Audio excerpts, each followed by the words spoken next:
Welcome to Health Club with Julia. I'm your host, health coach, and registered dietitian, Julia Campagna. I'm on a mission to bridge the gap between looking your best and living your life to the fullest. After years of over dieting, struggling with disordered eating, and destroying my social life, I finally found how to reach my dream physique without sacrificing the things I love. Now I'm sharing all my strategies and education with you. We'll be talking all things health, including hormones, metabolism, and lifestyle to help you cut out the confusion and start living. So get cozy and join the club. Hello, welcome back to another episode of the Health Club with Julia podcast. As always, I am so happy you are here. Today is a special episode because this is my first episode of 2025. I cannot believe we are here. I hope that you guys enjoyed the holidays, had a very special New Year's Eve, New Year's Day, getting ready and getting excited for 2025. I feel like for me personally, 2024 was so good to me in so many ways, a lot of change, a lot of great things happening or happened, and I feel the same going into 2025. Like, I feel like this is going to be a great year ahead, and I'm really excited for everything to come. This is the year I get married and just a lot of things going on, so I'm very excited about all of that. And this kind of encompasses what I want to talk today about in this episode. We are going to be doing a goal planning session here. So we are going to go over how to set proper goals for yourself going into 2025. And also I'm going to go over some of my goals that I have come up with.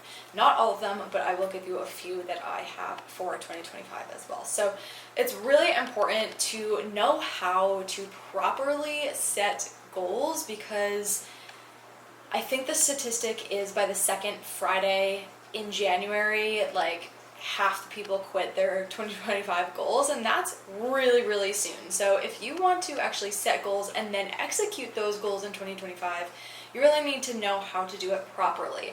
You can set all the goals that you want, but if you do not have a plan in reflecting on those and having points of action for those, if you are not doing it correctly, you will just have these arbitrary goals that may or may not be hit, and you might be disappointed at the end of the year when you didn't actually accomplish as much as you wanted to in 2025. So it's really important that you do these properly and you have, again, action points, points of reflection, all of those things, and we'll go over all of that. So I'm going to start off with how to set the goals, and then again I'll tap into some of mine. So couple things that you want to do with your goal setting. So number one is start with last year. Instead of just jumping into 2025 and being like, oh my god, I want to do this, I want to do that, this is what I want to accomplish, and yada yada, etc.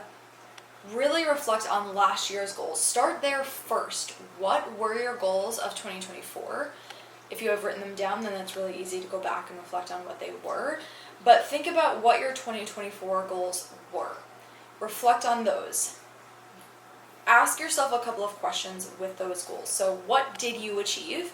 What out of the goals that you set for 2024 did you actually achieve? What did you not achieve? So what was not hit from 2024? And in that, you can also go a little bit further and think about, why didn't you achieve it? Was there a roadblock in the way? Was it just that you were unmotivated to complete that goal? What was it that stopped you from reaching that goal? So go into that one even a little bit deeper.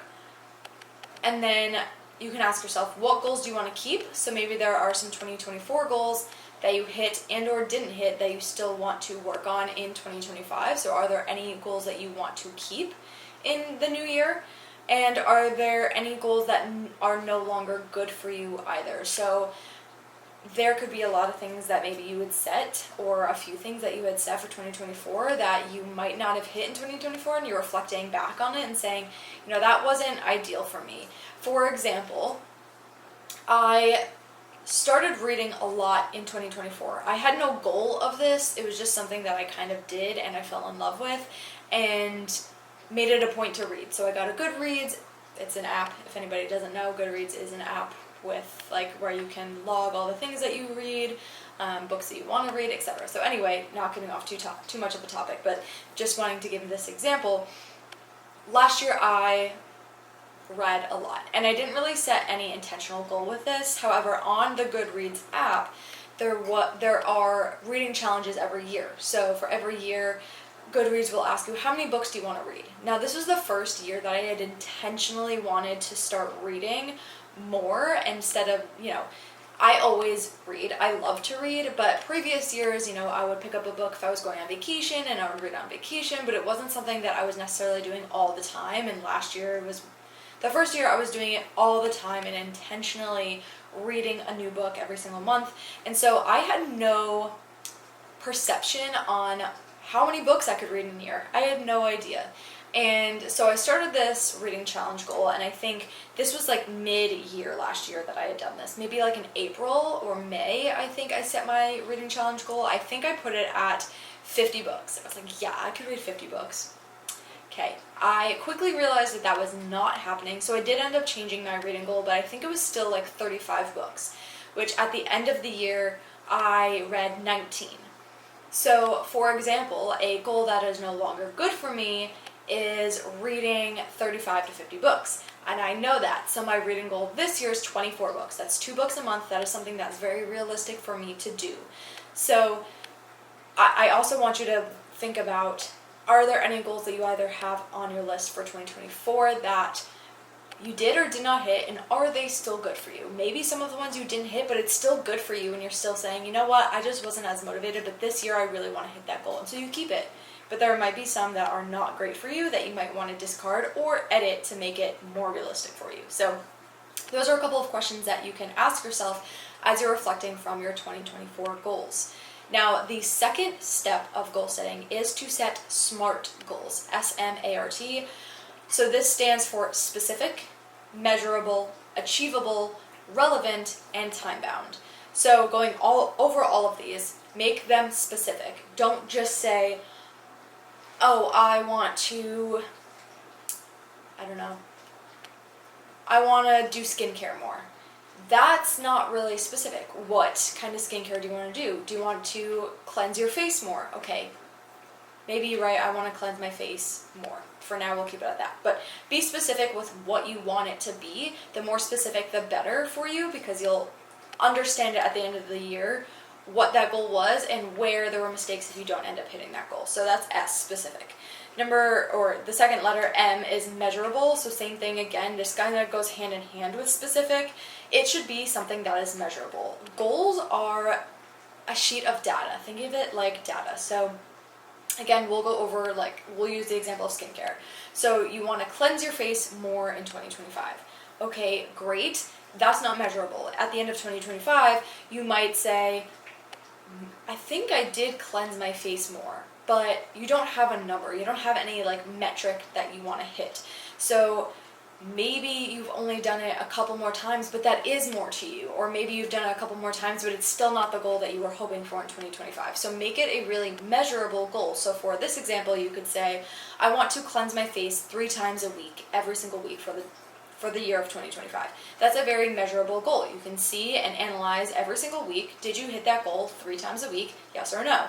And then at the end of the year, you can say, I did it X amount of weeks. Maybe I missed some weeks in between, but this is the data that I have. I have something that I can actually take and say, yes, I did exactly this thing that I had set. So make sure it's measurable.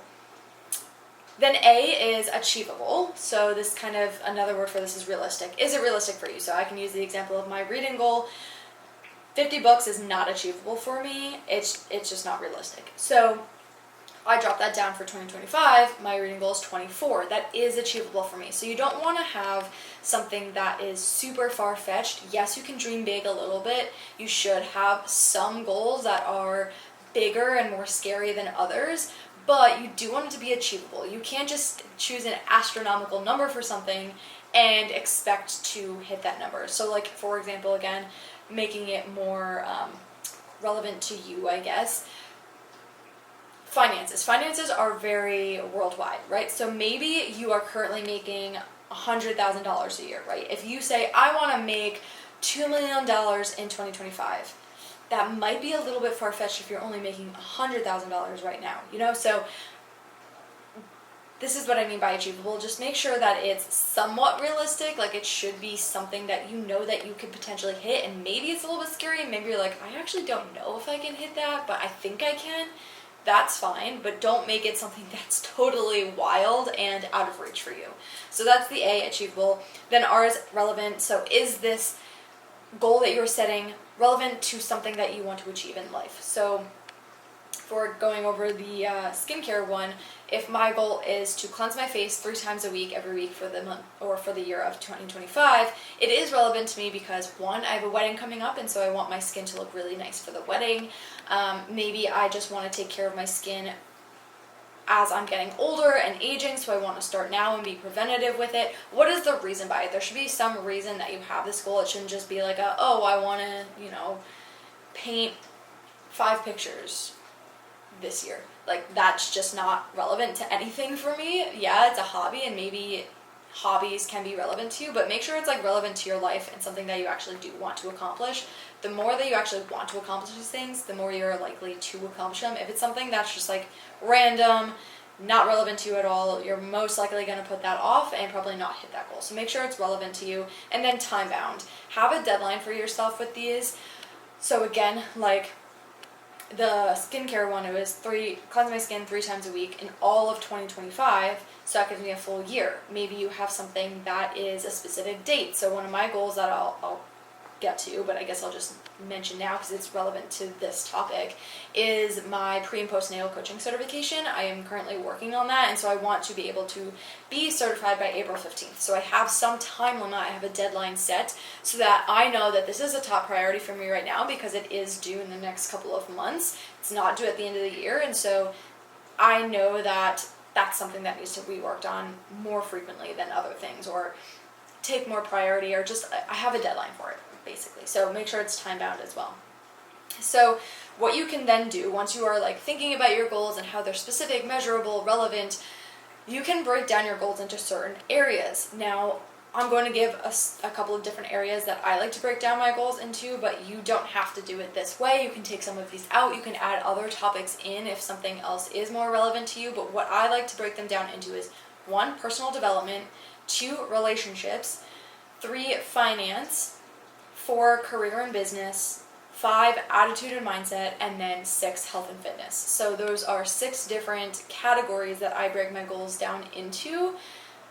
You can do the same, you don't have to do that, but I just feel like it helps me stay on track with different areas of my life. Instead of just like writing out a list of goals, I kind of really analyze these different areas of my life and what I want to improve within each area, and that helps me get more clear on the goals that I want to set. So that is your goals. Break them down however you will. Again, you don't have to use all of those categories, but that's just what I like to do. Then, once you have your goals, so you've set your goals, you've broken them down into your categories, they are specific, measurable, achievable, relevant, and time-bound, you got your goals set, right, in all these different categories. The next step of that is to break each of those goals down into habits. So it is, again, one thing to set goals, but if you do not have any action points, if you don't have a how to get to those goals or reach those goals and achieve them, then those goals are just going to stay part of your list, and you probably will never look back at them, and you will never really take those steps forward towards reaching that goal. So they have to be broken down into habits, into actionable steps that you can take, so that you know that you're getting closer and closer to the goal by the end date that you have. So I like to start yearly. So what are my big yearly goals for 2025?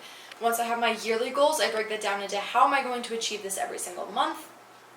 And then I can break that down into weekly habits as well. So you can do with that what you will. It depends on which goal you're setting, but think broad and then get really narrow and specific with times. You can even go daily if you need to.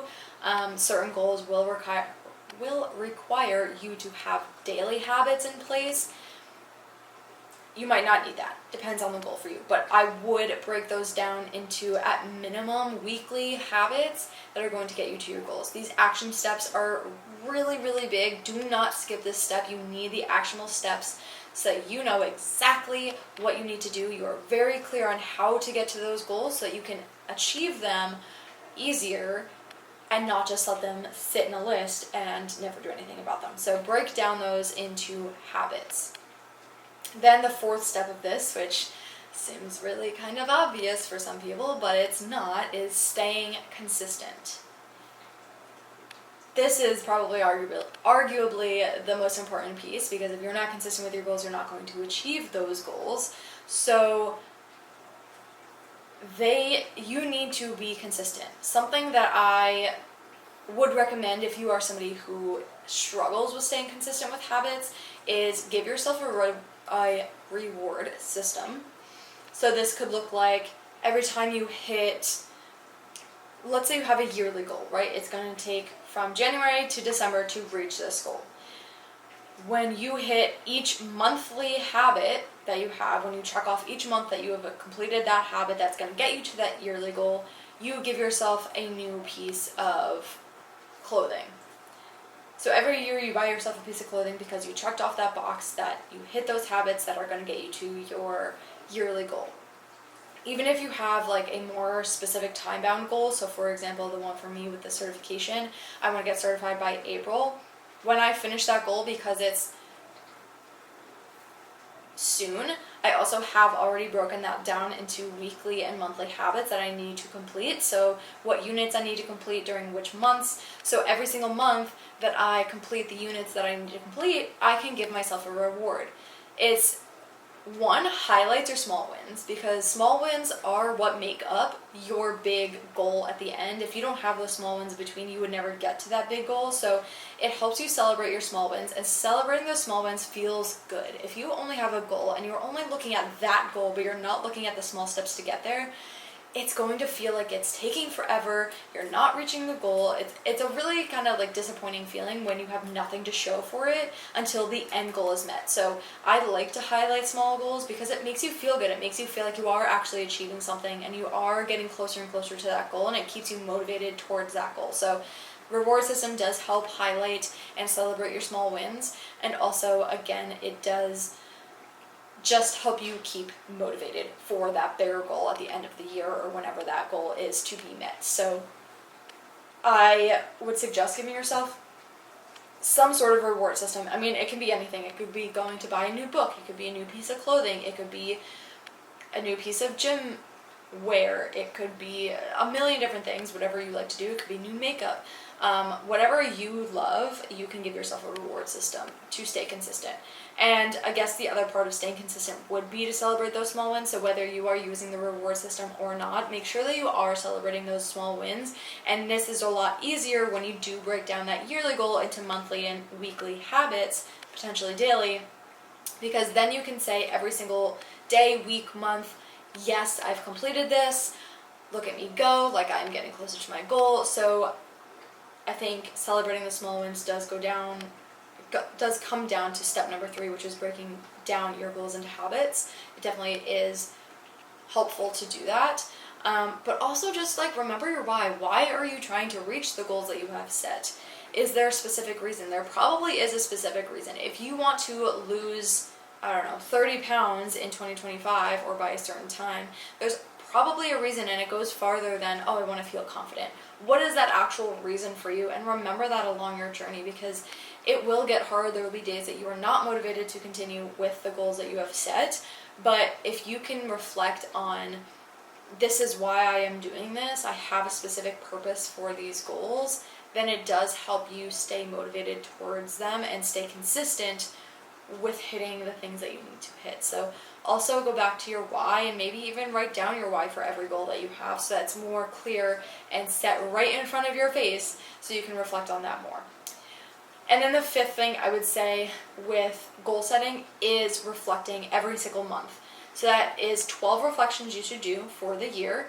Again, some goals might not be a whole year long, but every single month I would reflect back on the goals you have set. So look at those 6 categories and the goals that you have set within those 6 categories, and every single month ask yourself, am I on my way to hitting this goal? What do I need to change? What do I need to fix?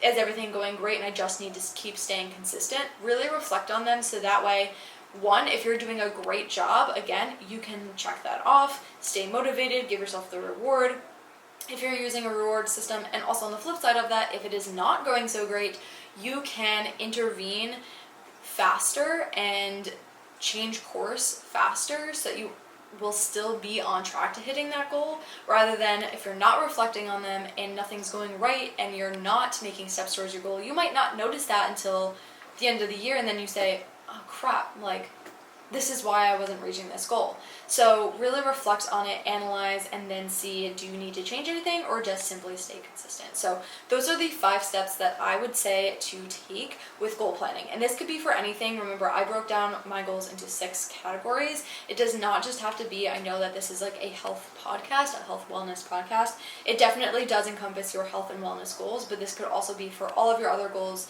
in the categories that I had mentioned, and or any other categories that you want to do. So these 5 steps go for any goal, no matter what category you are talking about. Now, I want to go over some of my goals just to share. This is a way to have you guys kind of learn a little bit more about me and what I'm looking to achieve in 2025. It also helps to keep me accountable, and maybe if I can remember, on like midway in the year, maybe I'll do a podcast reflecting on my goals thus far and how I'm doing with them. And then at the end of the year, I can do like a wrap up of 2025 kind of podcast episode and go over my goals and what I achieved and what I didn't achieve. And this can help me stay accountable again. So I'll go over some of mine. I'm not going to give all of them because some of them I do want to keep a little bit more personal. Like, I'm not going to share any of my relationship goals. Well, one of them is to get married. So we all know that one. That is happening in almost 4 months, a little over 4 months. 4 months and 1 week from today, that I am filming this, which is early January. So by the time this launches, it will be even closer than that. But so I'm not going to give any more of my relationship goals, just because, again, I'm going to keep my relationship more personal to me. But I will go over some other categories. So for personal goals, I already mentioned this one, but read 24 books. I think that this is super achievable for me, and it gets me really, really excited. I am such a nerd when it comes to books. I love to read. I love the feeling it gives me. I love the smell of physical books. I am a physical book girl through and through as well. I cannot get myself to get a Kindle because it's just not the same. I like to annotate my physical books. I like to write in them sometimes. I love the smell, as I mentioned. Like, I am that nerdy. I love the smell of physical books. New book smell, nothing like it. So this is just a really fun thing for me, and it also helps me with my stress relief. This is just something that I can get lost in. Like, it's me time. It truly feels like it's my time away from everyone, just like in my own thoughts, in my own head, reading this book and kind of like not thinking about real life for the moment, which, not that I have to escape real life. That sounds really depressing, but I don't have to do that. I just like to have like me, my quiet time, and I dive into books. So that is my reading goals, 24 books this year, which is roughly 2 a month. So I'm gonna do that, yes. And then my other personal goal is to be pre and postnatal certified by April 15th. So I am a few units into my studies right now, so I don't have too much more to go, but again, I have that broken down into every month, what units I still have to read per month moving forward over the next couple of months, how long I'm going to study for. Like, I have that broken down pretty well, so I know exactly what I need to do for the next couple of weeks, couple of months, to be able to achieve that by April 15th. I'm really, really excited about this because, as you guys know, if you've been listening to my podcast, if you follow me on Instagram, I am a registered dietitian that specializes in female hormone health, and an area that I want to get more educated in is the pre-postnatal stage, and everything, like nutrition related. Also, this one is just coaching in general. Like, it talks about training and everything, because although I am more of the nutrition side of things and like the healing and internal health stuff, I still do provide training for my clients, so I did want to do this. So this is going to be something that just helps me understand more about how to be a better coach for pre and postnatal clients, which I'm really, really excited for. So that I will get done by April 15th. Then I'm going to do my business one last, because that's also kind of like a little announcement plug, so we'll come back to that one. My attitude and mindset goals, some of them that I have are, 1, to write an inspirational quote every single day. I find that inspirational quotes really hit me sometimes. Sometimes they don't as much, but I want to find a good inspirational quote every single day, because I am like, this is my year for like business and just like finding myself even more. I think 2024 I really did a good job of that, but like I really want to just dive into myself and my future goals, like getting a house and like all these kinds of things. So I feel like having some inspirational quotes every single day is really gonna help with that. I love inspirational quotes. It just gets me fired up and sets the tone for the day, so I'm gonna do that every single morning. So that one, and then I also want to do a guided visualization 3 times a week as well. I used to do this pretty frequently and I loved it. Again, it just set the tone. I would do this in the morning before diving into work, and it would set the tone for the whole day for work, keep me motivated that day, and like really light a fire for me. So I want to do that more. I know that doing it every day is not realistic for me. That's why I'm doing it 3 times a week. 3 times a week is definitely doable for me. So gonna do some more guided visualization and meditations throughout the week.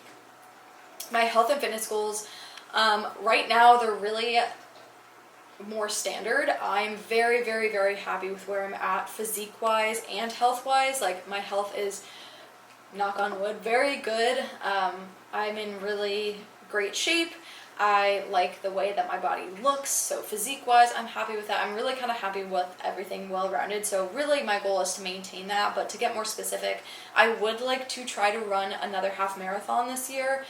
I have not figured out what date I want to do because I do have a lot of stuff coming up. I have my wedding in May, I have my honeymoon, we're not taking that until September. I have a couple of other weddings that I have this year as well. Just a lot going on, and so it's kind of hard for me to find a time right now. The ones that are closest to me, really the dates are April, which I would already have to be training for that right now, and it's winter here, and I am a baby, and I hate running outside in the cold. I can't do it. So April's kind of out for me, and then the other months that have the majority of runs are May, which I can't do because I have my wedding, September, which is really going to be hard because I have my honeymoon. October, there's a ton by me, but again, I'm going to be taking time off for my honeymoon, so that's going to throw off training a little bit. And so I'm thinking about November. There is one near me in November, so that's what I'm kind of thinking. I have not set this yet, so this is like a tentative goal for the year because I also don't want to overwhelm myself with forcing this and then it getting closer and being like, I just can't do it. So I really have to kind of sit down and analyze this particular one again. I would love to do another half marathon. It's a goal of mine to finish one again at some point in time. I just don't know if it'll be this year or not, but that is as of right now, it's going to be a goal to complete another half marathon, and it'll probably be towards the end of the year that happens. Another health/fitnessy goal that I have is to take my supplements daily. I do take supplements. They are standard supplements. I take a fish oil, I take a vitamin D, I take a B complex, I take a multivitamin, and that's all I'm taking right now, I believe. So it's nothing like for specifics, but for overall general health, my vitamin D is a little bit on low end, so I do want to take that, just keeping my health up to par. So and I always forget to take my supplements. I even have like a supplement tray, you know, the ones that you put like in the little things. I fill that, and then at the end of the week, I'm like, I didn't have any of my supplements this week. I can never remember to take my supplements, so this is a goal that I'm going to have, to take them daily. So far, so good, but this is one that I need to have in there just for the reminder of like, hey, you gotta do this. So that one, and then my last kind of health goal, again, this is not really fitness related, but I want to do a hair care and skincare routine 3 to 4 times a week. So for hair care, it'll be 3 times a week. For skincare, it'll be 4 times a week. This is mostly due to my wedding, but again, also preventative. Like, I am getting older. I am not old, but I will be 29 very soon. And so as I'm aging, I just want to make sure I'm taking care of my skin and my hair as best as I can. I feel better when I take a good care of my hair, my skin, so I do want to make sure I am doing that. Hair is pretty normalized to me. Like, I do that fairly well already. I'll do that like 2 to 3 times a week pretty much. I'll do like hair mask, scalp oil treatment, oil at the ends, all that kind of stuff. So I will do that. Already I'm pretty much in routine with that. Skincare, I was in routine and I just lost it. I'm really bad at my skincare. Thank you so much for listening to another episode of the Health Club with Julia podcast. If you loved the episode, share the podcast and tag me, and subscribe so you don't miss any further episodes. If you have any questions, feel free to send me a DM. Thanks for being a part of the club. See you next time.